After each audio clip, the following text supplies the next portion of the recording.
So, a lot of us are saying the interest rate has gone up quite a bit and the homes will not become affordable and all that stuff.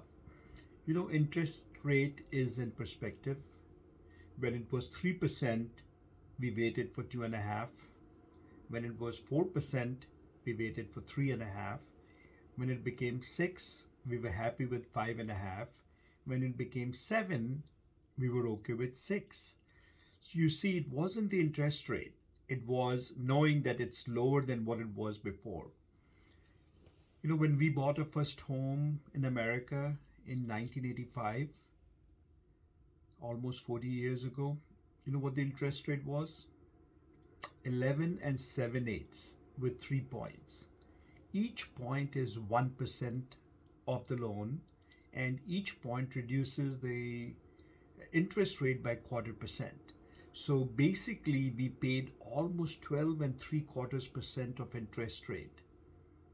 And you know what? We were happy because we had shopped the rate, and this was the best available rate at that point, which means we could have paid 13% and 13.5 also, but this bank had that good rate at that point, and we were happy at that 12 and 3/4% interest rate.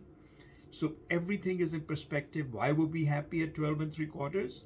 Because the other rates would have been 13, 13.5, 14%. So you see, it's all in perspective.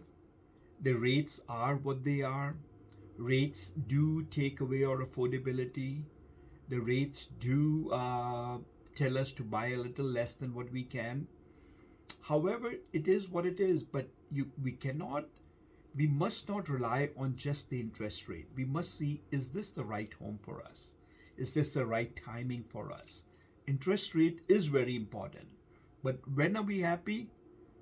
At 7, we want 6. At 6, we want 5. At 5, we want 4. So it's never the right time. What if the interest rate goes up to 8, 8.5 tomorrow? Then we'll say, oh, we missed 6, 6.5.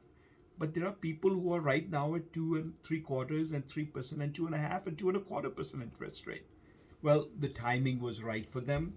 They got there at the right time, the right price, and the right interest rate. That happens in life also. But we can only make a decision today. The decision yesterday cannot be made. The decision tomorrow is unknown. We don't know if the prices of homes will go down. We don't know if the interest rate will go up or down, or prices will go up also. So it is what it is today. Know that there were times in 1982, 83, 84 when I'm not aware of it, but I've heard the interest rates were as high as 18 and 19% to buy a home.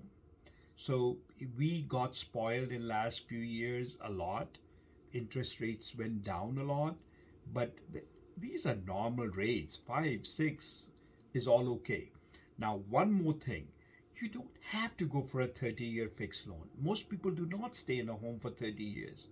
So try to go for a 10-year ARM, a 7-year ARM. I believe 7-year ARM today is about 5.25 in many places. 10-year ARM is a little more expensive, and 30-year mortgage is about 6%, 5.75, 5 and 7/8 to 6%.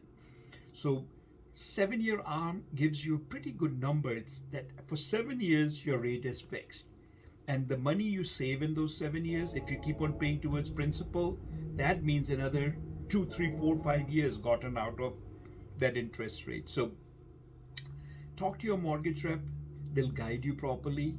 There is no reason for a 30-year interest rate unless you're buying your ultimate home and you think you'll stay there for 15, 20, 25 years. And if that's what you're going to do, then 30-year is okay at the right time.